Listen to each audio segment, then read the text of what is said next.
Hello guys, welcome to our channel. నేను మీ anchor Teja. ఈరోజు అయితే మనతో పాటు ఒక స్పెషల్ గెస్ట్ ఉన్నారు. డాక్టర్ నంది రామేశ్వర గారు, founder and CEO realtor oxygen. Sir నమస్తే అండి. నమస్తే. నాకు తెలిసింది ఒక విషయం ఏంటంటే, వైజాగ్లో రియల్ ఎస్టేట్ ఎక్కడా తగ్గలేదు, కానీ అమరావతిలో తగ్గాయి అని చెప్పేసి నేను ఒక వార్త విన్నా. సో అంటే ఇది నమ్మొచ్చా? ఇది గత 5 సంవత్సరాల నుంచి. సో ఇది వాస్తవమైన మాట? ఇప్పుడు మీడియా వాళ్ళకి ఎట్లా అంటే కొద్ది పని పాటు ఉంటుంది కొన్ని ఛానల్స్కి. ఇదిగో తోక అంటే అదిగో పులి అంటారు. అన్నీ కరెక్ట్, అన్నీ రాంగ్ అన్న ప్రకారం. అయితే మీరు అడిగిన క్వశ్చన్కి ఒక వ్యాలిడ్ క్వశ్చన్ ఏంటంటే, Vizag is something different from all the other cities of Andhra Pradesh. ఎందుకంటే వైజాగ్ కాస్మోపాలిటన్ సిటీ. మీకు తెలుసో లేదో, హైదరాబాద్లో లేని వైజాగ్లో ఉన్నాయి. వైజాగ్ అంటే మీకు ఏం తెలుసు, సినిమాల్లో చెప్తుంటారు, ఎప్పుడైనా విన్నారు? Vizag RK beach, Jagadamba centre, ఇవి చెప్తారు. అది సెంటర్ ఆఫ్ ది ప్లేస్. ఒకప్పుడు బాగా 70mm సినిమా అక్కడ ఒక దగ్గరే ఉండేది. ఇంగ్లీష్ సినిమాలు చేసేవాడు. జాస్, అప్పుడు పెద్ద పెద్ద సినిమాలు వచ్చేవి, డెవిల్ సినిమాలు అన్నీ, అందులోనే అక్కడ వేసేవారు. మెకానిక్స్ గోల్డ్ అనేది అక్కడ చూసాం. చాలా బాగా ఫేమస్ హాల్ అది. కానీ ఇప్పుడు వైజాగ్కి దీనికి లింక్ అక్కర్లేదండి. వైజాగ్ పక్కనే భోగపురం ఎయిర్పోర్ట్ పడుతుంది, అది ప్లస్ పాయింట్. వైజాగ్లో సీ టు ఎయిర్ అన్నీ ఉన్నాయి. సముద్రం నుండి ఆకాశం వరకు అన్నీ ఉన్నాయి అక్కడ. మనకు సముద్రం లేదు, నేవల్ బేస్ లేదు, అవునా? సో వైజాగ్ని ఎప్పుడు మిగతా వైజాగ్లో ఉన్న వాళ్ళందరూ కూడా కాస్మోపాలిటన్, అన్ని రకాల జాతులు, అన్ని రకాల క్యాడర్స్, అన్ని రకాల లెవెల్స్ ఉంటాయి. మీకు తెలియని ఫ్యాక్ట్ అంటే, నాకు తెలిసి కొన్ని విషయాలు హైదరాబాద్ కంటే వైజాగ్ కాస్ట్ ఆఫ్ లివింగ్ ఎక్కువ. నేను అక్కడే పుట్టి పెరిగాను కాబట్టి. నేను కేంద్ర విద్యాలయ స్టూడెంట్, సిబిఎస్ఈ. ఓకే. మా స్కూల్ 10 ఎకరాలు ఉండేది. నెలకి ఫీజు ₹1 ఉండేది. ఆ రూపాయి కూడా మా ఫాదర్కి ఇయర్ ఎండ్కి ఇచ్చేసారు, ఆర్మీ ఆఫీసర్ కాబట్టి.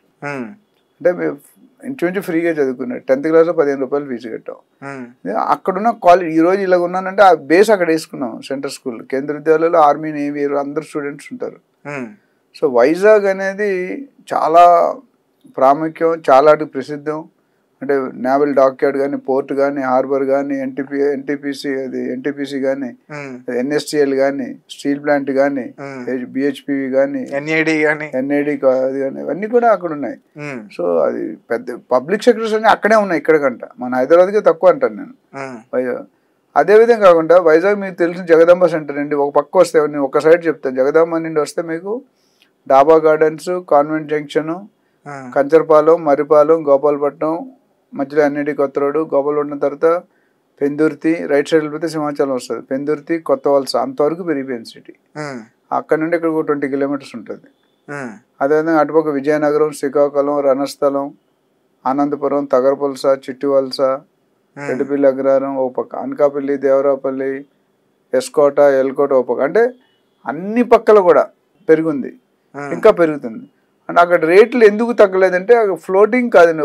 చాలా మంది ఫ్లోటింగ్ ఉంటారు, కొంతమంది ఫిక్స్డ్ ఉంటారు. సో ఫిక్స్డ్ ఉన్న వాళ్ళు, ఫ్లోటింగ్ ఉన్న వాళ్ళు కూడా అక్కడ సెటిల్ అయిపోతున్నారు. ఓన్లీ వైజాగ్ ఒక నచ్చని పదం ఏంటంటే, కొద్దిగా టెంపరేచర్, హ్యూమిడిటీ, తేమ ఉంటుంది గాలిలో. ఒక గంట సేపు బయట ఉన్నట్టు ఇక్కడ మనం గాలి వేసినా అయిపోయినా మనం అంత ఉండదు. అక్కడ మక్కు మీద ఒక లేయర్ ఫామ్ అయిపోతుంది. నేను వైజాగ్లో పుట్టగానే ఇప్పుడు వెళ్తే చాలా అన్కంఫర్టబుల్ ఫీల్ అవుతాను. అదొక్కటి తప్ప మిగతా విషయాలు అన్నిటి కూడా ఎడ్యుకేషన్ లెవెల్లో కూడా. టింపిని అని ఒక స్కూల్ ఉండేది మా చిన్నప్పుడు. దాంట్లో సీట్ కావాలంటే పిల్లడు కన్సీవ్ గానే సీట్ బుక్ చేసుకోవాలి అక్కడ, ఆడపిల్లలు. అంత డిమాండ్, మామూలు డబ్బులు పెట్టినా దొరకదు. One of the branded school in Vizag. ఇట్లా ఏవిఎన్ కాలేజ్. సో ఆ విధంగా చూసుకుంటే వైజాగ్ ఏపీలో చూసుకుంటే చాలా వరకు ఆల్రెడీ ఎస్టాబ్లిష్డ్ ఉన్నాయి. ఇప్పుడు దూర ప్రాంతాలకు వెళ్తున్నారు. ఇప్పుడు భోగపురం అనేది దూరం, సిటీకి 1.5 hour పడుతుంది. ఇట్లా విజయనగరం ఒక 1 hour 15 minutes పడుతుంది. శ్రీకాకుళం ఒక 2 hours పట్టవచ్చు. సో ప్రతి ప్లేస్లో కూడా ఒక స్టాండర్డ్స్ అయితే మెయింటైన్ చేస్తున్నారు.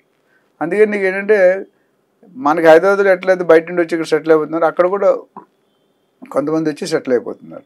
సో రేట్లలో పెద్దగా ఈ గవర్నమెంట్కి భిన్నంగా ఏ గవర్నమెంట్ వచ్చినా రేట్లు పెరుగుతూనే ఉన్నాయి. ఈరోజు కూడా మేము వైజాగ్లో 1975లో ₹12 గజం కొన్నాం.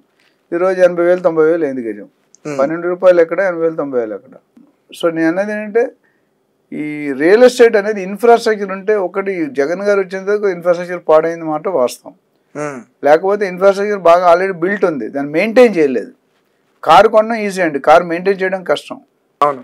కారు ఏముంది 50,000 కడితే కారు వచ్చి బెంచ్ కారు కూడా ఇచ్చేస్తాను నీకు. బట్ దాన్ని మెయింటైన్ చేయాలి, నెలకి 2 లక్షలు మెయింటెనెన్స్ అవుతుంది పెట్రోల్కి దీనికి. ఎందుకంటే 4-5 కిలోమీటర్లు వస్తుంది లేట్, మళ్ళీ బైక్ లాగా 60-70 రాదు కదా. అది ఒక్కసారి గ్యారేజ్కి వెళ్ళింది ₹1,00,000 బిల్ తక్కువ అవుతుంది. చిన్న డెంట్ కొట్టి పెట్టారంటే ఆ డెంట్ తీయడానికి ₹1,00,000 బిల్ వేస్తాడు. అది బ్రాండ్. మారుతి కూడా తక్కువ ఉంటుంది ఆ విధంగా, మెయింటెనెన్స్ చాలా తక్కువ. సో ఏది ఏమైనటికి రియల్ ఎస్టేట్ పరంగా అది ఆల్రెడీ హైదరాబాద్ నెక్స్ట్ ఉంటుంది. అంటే డెవలప్ అయ్యింది, డెవలప్ అవుతుంది. సడన్ షాకింగ్ నేను చెప్పా కదా, షాకింగ్ న్యూస్ ఉండవు, ఢమాల్ అయిపోయింది అవే ఉండదు. స్టేబుల్గా పెరుగుతుంది, దాని పైన చేసుకుంటూ పోతుంది, ఎవరితో సంబంధం లేదు.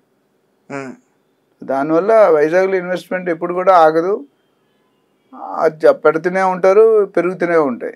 మిగతా కూడా ఇప్పుడు పికప్ అవుతున్నాయి. ఇప్పుడు అమరావతి పికప్ అవడం, వైజాగ్లో చెప్పుకోవడం కొద్దిగా ఉన్నాయి నేను చెప్పినవన్నీ. అమరావతిలో ఏమి లేవు. Amaravati small village. ఇప్పుడు కానీ దాన్ని డెవలప్ చేసి క్యాపిటల్గా చేస్తే వెల్ అండ్ గుడ్. ఆ స్టేజ్కి రావాలని కోరుకుందాం. డెఫినెట్గా వస్తుంది. చంద్రబాబు నాయుడు గారు అంటే ఆయన ఇన్స్పిరేషన్తో, ఆయన అనుభవంతో, ఆయన నాలెడ్జ్తో డెఫినెట్గా చేయగలుగుతాడనే నమ్మకంతోనే ప్రజలు గెలిపించారు. అది ఎంతవరకు చేయగలుగుతారు, ఆయనకి ఎంతవరకు సాధ్యము, సెంట్రల్ నుండి ఎన్ని నిధులు తెచ్చుకుంటారు. ఒక పాజిటివ్ న్యూస్ ఏంటంటే Amaravati is going to be the only capital now.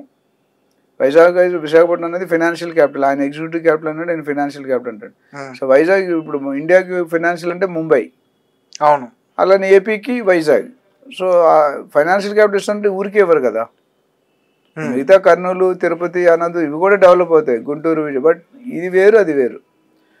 So దీని మీద మరిన్ని ఇన్వెస్ట్ చేయాలా, ఏ ఏరియాలో ఇన్వెస్ట్ చేయాలి, ఎక్కడ ఇన్వెస్ట్ చేయాలి, అమరావతిలో చేయాలా, గుంటూరులో చేయాలా, విజయవాడలో చేయాలా, వెలగపూడిలో చేయాలా, తాడిపల్లిలో చేయాలా అనేది మనం డీటెయిల్గా కేస్ టు కేస్ ఎవాల్యుయేట్ చేస్తాం. మనం ఇన్వెస్ట్మెంట్ అడ్వైస్ ఇచ్చేటప్పుడు ఏం చేస్తామంటే షూరిటీ అంటే safety, security, appreciation and implementation, ఈ ఉన్న projects with RERA, CRDA or Hyderabad DTC, ఈ ప్రాజెక్ట్ మాత్రం మనం సజెస్ట్ చేస్తాం. నాకంటూ ఓన్ ప్రాజెక్ట్స్ లేవు, ఉండవు. పెట్టుకుంటే నేను కూడా మళ్ళీ అత్యాశకి వెళ్ళిపోవాలి.